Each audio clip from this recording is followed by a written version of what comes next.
Olá, boa noite, a paz a todos, chegando para a meditação na Palavra de Deus, lendo nesta oportunidade no Evangelho de Jesus Cristo, escrito por Lucas, no capítulo 24, dos versículos 25 a 32.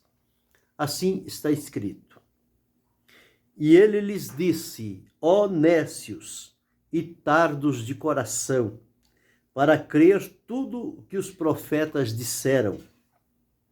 Porventura, não convinha que o Cristo padecesse estas coisas e entrasse na sua glória?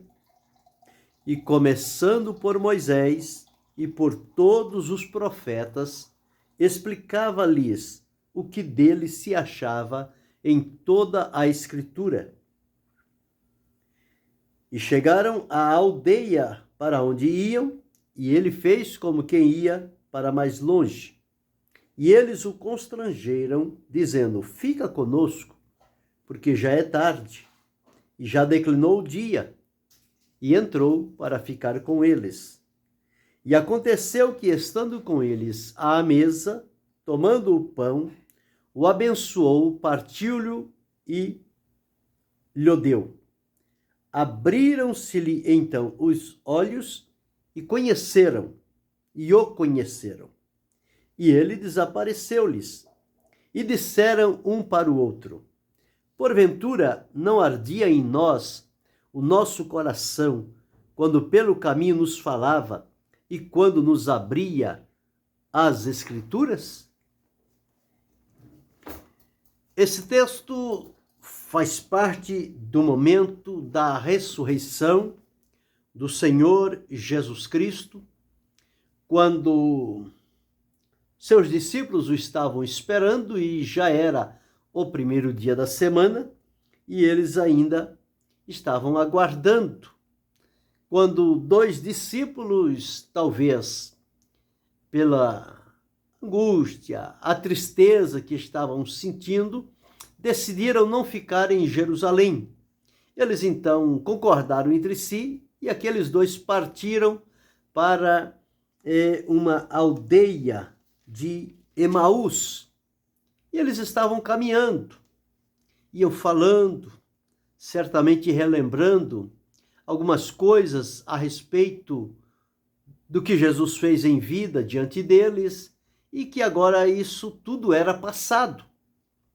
E eles estavam então falando e tristes, recordando estes momentos que, quando aconteceu, para eles foi um momento de alegria, de satisfação, ter a presença de Jesus, ver a atuação do poder de Deus na vida de Jesus, tudo isso era muito bom. Mas Jesus também os advertiu que havia a necessidade de ele ser entregue na mão dos malfeitores, de ele ser crucificado e morto, mas ele reafirmou diante deles a promessa de que, ao terceiro dia, ele ressuscitaria. E eles então esperaram por isto. Mas sempre é assim. Todos nós sabemos que alguma coisa vai acontecer. Porém, quando acontece, parece que ficamos incrédulos, não acreditamos que iria acontecer justamente naquele momento. E aí ficamos perplexos, pensativos, procurando uma razão, um motivo, uma coisa, por que aconteceu. Assim foi com Jesus. Jesus falou que era necessário que ele fosse entregue. Eles sabiam a respeito disso. Mas quando Jesus foi entregue e morreu, eles foram tomados de uma surpresa muito grande. E então esperaram ao terceiro dia e foi momentos difíceis para eles. Então esses dois discípulos decidiram ir para uma outra aldeia. Quando eles estão caminhando, Jesus se apresenta e começa a caminhar juntamente com eles. O Jesus ressuscitado. Quando eles vão falando, Jesus faz uma pergunta. Que palavras são essas que falando trocais, que caminhando trocais entre vós, e por que estáis tristes? E um deles se voltou para Jesus, não sabendo que o era, e disse: És tu só peregrino em Jerusalém e não sabe as coisas que nela têm acontecido nestes dias? Então eles julgaram que aquele era um peregrino, era alguém estranho que estava chegando na cidade por aquele momento e não tinha conhecimento de nada do que ali tinha acontecido. E Jesus fez realmente o papel do peregrino. Quando eles o interrogaram, disse: quais? E aí eles então disseram, e eles lhe disseram: as que dizem respeito a Jesus Nazareno, que foi varão profeta, poderoso em obras e palavras, diante de Deus e de todo o povo. Então eles agora deram a razão porque eles estavam tristes e os fatos que tinham acontecido naqueles dias. E eles disseram que os sacerdotes e os príncipes o entregaram à condenação de morte e o crucificaram. E a esperança deles estava que ele ressuscitasse ao terceiro dia. Mas, sobre tudo isto, eles então, sabendo que era o terceiro dia, eles tinham partido justamente para não terminar aquele dia com profunda tristeza. Não sabendo eles o que poderia acontecer, como de fato aconteceu. Era Jesus que estava caminhando com eles, conversando, interrogando, tomando ciência do que era que eles estavam falando, e eles não perceberam que era Jesus. Veja, há momentos na vida em que as pessoas estão em determinado estado, em determinada condição na vida, que não conseguem sequer reconhecer a Jesus quando ele se faz presente.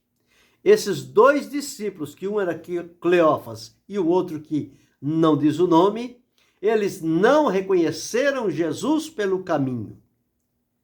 Vendo que ele estava participando, partilhando com eles, falando a respeito da palavra, no mesmo assunto que eles vinham conversando, Jesus entrou no mesmo assunto. E foi como que um terceiro ali, companheiro daqueles dois, e foram seguindo. Quando chegou lá na aldeia, eles não entenderam muita coisa, e então Jesus agora começa a falar com eles, dizendo o seguinte: ó nécios e tardos de coração, para crer tudo o que os profetas disseram. Nécios e tardos, pessoas que parece que perderam o entendimento e a compreensão não era possível, porque eles estavam tomados de uma profunda tristeza. Então Jesus disse: nécios e tardos de coração, para crer tudo o que os profetas disseram. Porque na palavra de Deus, o tema central, o ponto principal, é a vida de Jesus. É a obra que ele veio realizar pelo poder do Pai. E então, tanto no Pentateuco, nos livros de Moisés, como nos profetas, como nos salmos, eles vão sempre fazer referências a vários aspectos da vida do Senhor Jesus. E por isso está escrito aqui. Ele disse: honestos e tardos de coração, para crer tudo o que os profetas disseram. Porventura não convinha que o Cristo padecesse estas coisas e entrasse na sua glória? Foram palavras que Jesus falou com eles antes da sua morte. Mas eles não estavam mais na lembrança deste ponto. E ele diz: e começando por Moisés e por todos os profetas, explicava-lhes o que dele se achava em todas as Escrituras. Jesus foi cuidadoso, foi paciente, mas foi firme, foi objetivo em abrir para aqueles dois discípulos as Escrituras e o que nelas estava contido a respeito de Jesus. Como as coisas iriam acontecer. E o certo é que Jesus fez isto, abriu o entendimento deles. Quando chegaram na aldeia, que eles sentaram-se à mesa para partir o pão, Jesus abençoa aquele pão. E no momento que Jesus está abençoando o pão, eles reconhecem que é Jesus, e quando eles dão por si, Jesus já não está mais lá. Jesus já tinha saído. E eles então voltaram para si e entenderam que, diante daquele caminho que eles estavam atravessando, cada palavra dita por Jesus era palavra carregada de um poder tão grande que estas palavras ardiam no coração deles. E agora eles dizem, porventura não ardia em nós o nosso coração quando pelo caminho nos abria as Escrituras? As palavras de Jesus são palavras diferentes, são palavras que mexem com as pessoas, são palavras que tocam no profundo do coração do ser humano. As nossas palavras não têm esse poder. As palavras de Jesus têm, porque elas são palavras vivas, são palavras de vida eterna, são palavras poderosas, são palavras dirigidas por Deus. E a Escritura dá a definição de que a palavra de Deus ela é viva, ela é eficaz, ela é mais penetrante do que espada de dois gumes e é apta para penetrar até a divisão da alma e do espírito, das juntas e medulas, e discernir os pensamentos e as intenções do coração. Foi isso que Jesus fez naquele caminho, indo com eles até a aldeia de Emaús. Abriu-lhes a Escritura, abriu-lhes a compreensão. E quando eles deram por si, entenderam que vinham conversando com Jesus, não mais morto e sepultado, mas ressuscitado e vivo diante da presença deles. Eles então voltam a Jerusalém e dão lá o testemunho do que foi que aconteceu quando eles iam caminhando para a aldeia de Emaús, o encontro deles com Jesus ressuscitado. Isso encheu-os de alegria, de coragem, de força, já não eram mais tristes, já não estavam mais abatidos, estavam agora alegres, radiantes, por terem visto o Senhor. E voltam e diz aos discípulos o que aconteceu. Certamente eles receberam esta notícia com muita alegria, porque eles também esperavam por este Jesus ressuscitado. E depois, por outras vezes, Jesus foi aparecendo a eles ao longo dos 40 dias que ele aqui ficou. Ele deu mostras de que estava vivo e vivo para todo sempre. Mas nós observamos aqui que Jesus falou a respeito de Moisés e dos profetas. A Escritura Antiga se dividia em Moisés, os profetas e Salmos. Os profetas anteriores, que são ligados aos históricos, e os profetas posteriores, que são realmente os profetas. Jesus começou então por Moisés e depois passou pelos profetas. Passando por Moisés, Jesus fez referência aos 5 livros de Moisés. Foram os livros que Moisés escreveu, o Pentateuco, que é composto de Gênesis, Êxodo, Levítico, Números e Deuteronômio. São estes 5 livros que são chamados os livros da lei, ou livros de Moisés. Os escritos de Moisés, que ele recebeu pela revelação e a inspiração de Deus para escrever e deixar gravado como tudo começou. A ele coube esta oportunidade de ser usado por Deus na escritura de como Deus começou todas as coisas. E mesmo lá, no Pentateuco, faz-se referência a Jesus. É como Spurgeon disse certa vez, você pode começar a pregar em qualquer versículo ou parte da Escritura Sagrada, mas você precisa terminar em Jesus. Você pode começar por onde for, mas o término tem que ser em Jesus. Ele é o clímax, ele é o ponto alto, ele é o principal, ele é o único a quem se deve reverenciar. Então, tudo o que dissermos pode começar de qualquer maneira e em qualquer lugar da Escritura, mas que termine em Jesus. E veja que interessante, o próprio Jesus que se apresentou àqueles discípulos do caminho de Emaús, ele próprio falou a eles do que Moisés tinha escrito a respeito dele, Jesus. Então veja que interessante. O próprio Jesus sabia disso tudo. E agora ele traz a lembrança daqueles dois discípulos que estavam inseguros. E isso trouxe-lhes garantia, trouxe-lhes a segurança.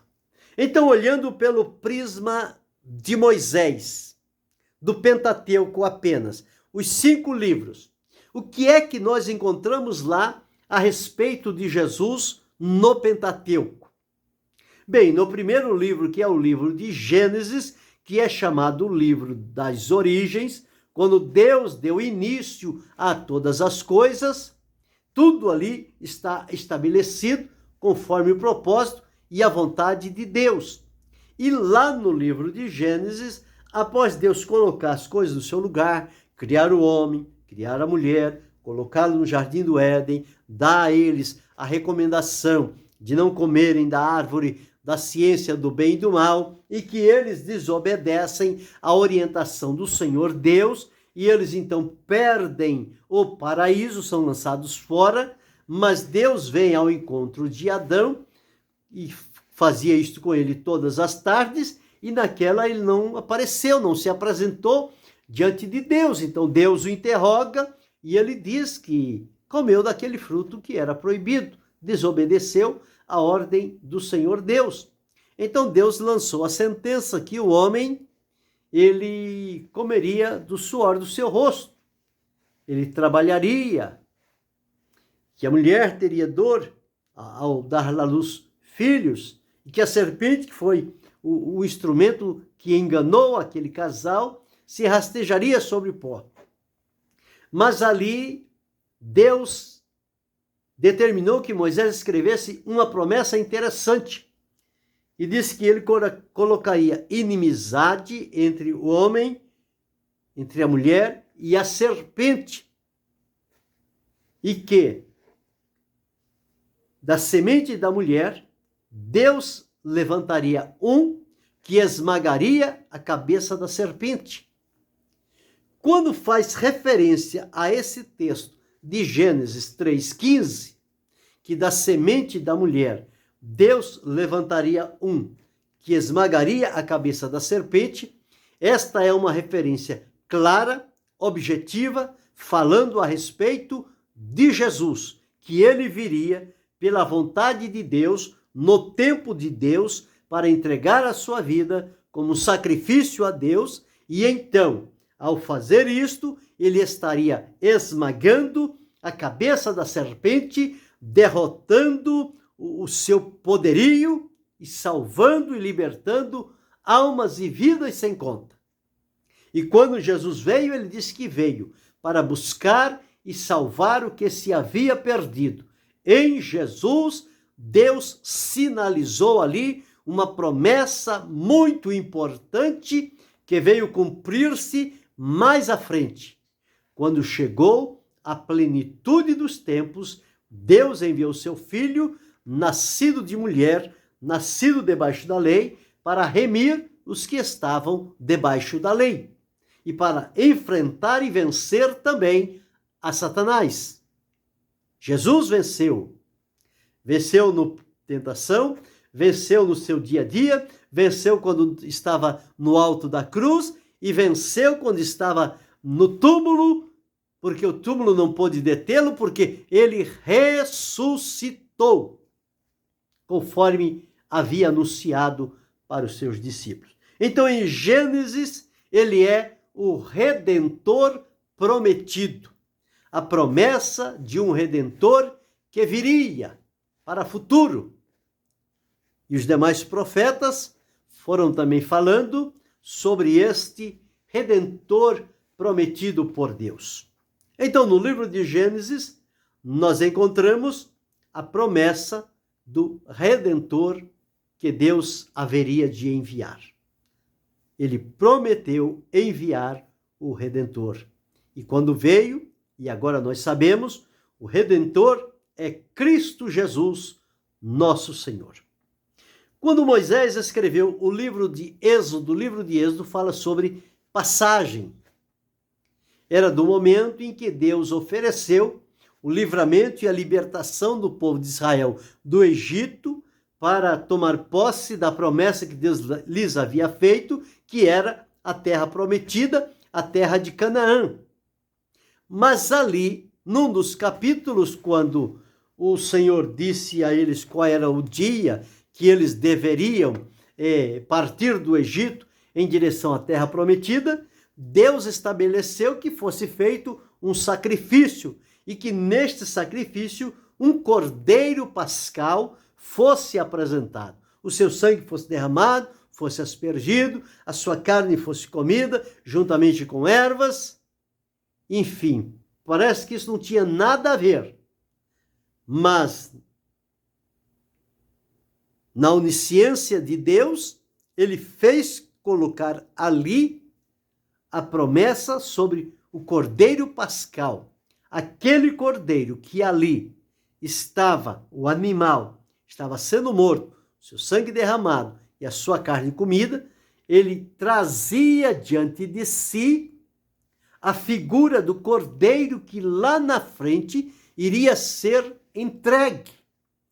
Quando Paulo escreve aos irmãos da igreja de Corinto, ele disse: Cristo, nossa Páscoa, foi sacrificado por nós. Quando João está batizando no Jordão e Jesus se apresenta diante dele, ele diz: eis aí o Cordeiro de Deus que tira o pecado do mundo. Então, em Êxodo, Jesus é apresentado como o Cordeiro Pascal, que foi entregue como sacrifício diante de Deus. E todos nós temos desfrutado da bênção deste Cordeiro maravilhoso, chamado Jesus Cristo. É o Cordeiro de Deus. Existe o cântico do Cordeiro, que lá no céu se entoam a respeito de Jesus. O terceiro livro é o livro de Levíticos. O livro de Levíticos fala sobre sacrifício, sobre a organização para o sentido espiritual de sacrificar, para que esse sacrifício fosse oferecido a Deus e aceito por ele. Então, em Levíticos, a figura de Jesus ali é como um sacrifício perfeito. Porque a palavra de Deus diz que ele entregou-se a si mesmo pelo Espírito eterno a Deus, com o propósito de purificar as nossas consciências das obras mortas e dar a nós a condição de servirmos ao Deus vivo e verdadeiro, uma vez alcançados pelos efeitos do sacrifício realizados pela vida do Senhor Jesus. E quando olhamos em Levíticos, ali está falando sobre vários tipos de sacrifício. E em todos eles, Jesus está identificado. Ele é o Cordeiro Pascal, prometido por Deus, que veio e morreu. E a sua morte trouxe a nossa libertação do jugo da condenação do pecado, do jugo de Satanás. Hoje, libertos e salvos e transformados, servimos a Deus em Cristo Jesus e temos a esperança de muito breve encontrá-lo. Então, ele é o sacrifício perfeito. O quarto livro de Moisés é o livro de Números. Fala quando da organização do povo como nação, como um exército, com bandeira, cada um disposto na sua área, no seu local, com o cuidado, a vigilância, a observância, para que tudo se mantivesse em ordem. Mas, em Números, quando o povo está na peregrinação, caminhando, e chegou o momento em que eles estavam com sede, Moisés estava conduzindo este povo, e quando ele está conduzindo e o povo pede água, Moisés fala com Deus, e Deus então diz para Moisés ferir a rocha, e dela vai sair água. E assim aconteceu, ele quando feriu a rocha, a água saiu, aquele povo bebeu a água e a sede passou. Lá na frente, Deus manda Moisés, na segunda vez, falar com a rocha, e não mais feri-la, mas falar com ela. Moisés a feriu e perdeu o direito de entrar na terra prometida. Quando nós observamos a palavra de Deus, nós encontramos que Jesus é a rocha eterna. Na rocha eterna firmado estou eu e tenho a salvação. Esta rocha é Jesus. Desta rocha brota água, água que dessedenta a nossa sede. Jesus, como rocha, no último dia, o grande dia da festa, pôs-se em pé e disse: se alguém tem sede, venha a mim e beba. E quem beber desta água, se fará nele uma fonte que salte para a vida eterna. Então, em Números, Jesus é a rocha que foi ferida por conta dos nossos pecados. Mas no ferimento desta rocha, da entrega da vida de Cristo a Deus em sacrifício, jorrou dele sangue e água. Purificação e transformação para a nossa vida, garantidas na pessoa bendita de Jesus. E o quinto livro, o livro de Deuteronômio, que fala da repetição, quando Moisés chama aquele povo e traz à lembrança orientações que foram dadas no princípio, mas que agora havia uma nova leva de pessoas, porque os que ouviram primeiramente já não existiam mais, os que estavam agora foram os que nasceram no deserto, e, portanto, Moisés tinha o dever de trazer novamente a lembrança deles, os pontos principais, para que eles ficassem focados no propósito de Deus para aquela nação, a fim de que eles entendessem o plano de Deus. E em Deuteronômio, quando Moisés está terminando o seu período, que ele foi avisado por Deus, ele deixa uma palavra escrita dizendo: o Senhor vosso Deus suscitará do vosso meio um profeta semelhante a mim. A ele ouvireis em tudo que vos disser. Então Moisés disse que ele estava partido, mas Deus ia levantar um profeta semelhante a Moisés. Como semelhante a Moisés? Porque Moisés foi o único que falou com Deus face a face. Teve esta intimidade, teve esta liberdade. E ele disse: o Senhor levantará um profeta semelhante a mim. E quando Jesus veio, identificamos à luz da palavra de Deus que ele é aquele profeta que foi prometido através de Moisés no livro de Deuteronômio. Quando ele fez sinais, milagres, prodígios e maravilha, o povo dizia: um grande profeta se levantou entre nós e Deus visitou o seu povo. Jesus, como profeta, ele veio, ele pregou, ele ensinou, ele operou milagres e maravilhas, ele escolheu pessoas para dar seguimento ao seu trabalho. Jesus veio no ofício de profeta, o profeta de Deus, profeta para a nação, para o mundo. E ele profetizou, propagou a palavra de Deus. Ele tinha aquela liberdade de falar com Deus face a face, à semelhança de Moisés. E então está aí o que Jesus falou, aqueles 2 discípulos que iam para a aldeia de Emaús, o que estava escrito dele em Moisés, em síntese, são estes 5 pontos a respeito de Jesus, escritos em Moisés. Numa outra oportunidade, vamos descobrir o que ele falou relacionado aos profetas, mas hoje somente a Moisés, ao Pentateuco, aos 5 livros primeiros da Bíblia. Então é importante que a gente tenha isto em mente e saber que as coisas de Deus, elas são bem seguras, bem alicerçadas, e a palavra de Deus vem antes do acontecimento. Então, somente para trazer a lembrança, em Gênesis, Jesus é o Redentor prometido. Em Êxodo, Jesus é o Cordeiro Pascal. Em Levíticos, Jesus é o sacrifício perfeito. Em Números, Jesus é a rocha ferida.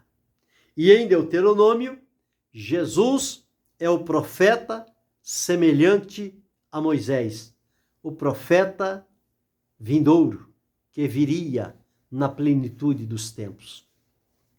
Então Jesus veio como profeta, e agora como sacerdote, ele está à direita de Deus Pai, intercedendo por nós. E quando chegar o momento, ele virá buscar o seu povo, e então ele virá como Rei dos Reis e Senhor dos Senhores. Por isso, em Jesus está incluso os 3 ministérios principais: profeta, sacerdote e rei. Nenhum ser humano, governante ou sacerdote ou profeta, teve em vida essas 3 designações. Unicamente Jesus. Veio como profeta, vive atualmente como sacerdote, virá futuramente como Rei dos Reis e Senhor dos Senhores. A ele glória, a ele honra, a ele louvor, a ele adoração, e que esta palavra traga conforto, firmeza, alegria, graça ao nosso coração, em saber que em toda a Escritura ela faz menção à pessoa maravilhosa de Jesus Cristo, nosso Senhor. Por isso, volto a dizer, como Spurgeon disse uma vez, você pode começar a sua pregação, seu ensinamento, em qualquer texto da palavra de Deus, mas você deve terminar em Jesus, porque toda a Escritura, de Gênesis a Apocalipse, ela aponta para Jesus. O foco, o objetivo, o ponto central é Jesus. Jesus é o centro de tudo. Ele é o centro do mundo. Ele é o centro da história. Ele é o centro das nações. Ele é o centro da política. Ele é o centro da igreja. Ele é o centro da vida. Jesus é o centro de tudo. Ele é o principal. E a história ficou marcada entre o antes e o depois de Jesus. Portanto, nosso calendário diz: Moisés, 1.600 anos antes de Cristo. João, o apóstolo, 100 anos depois de Cristo. Então, a cruz divide. Em Jesus se divide o tempo e a contagem. Passa a ser antes de Cristo e depois de Cristo.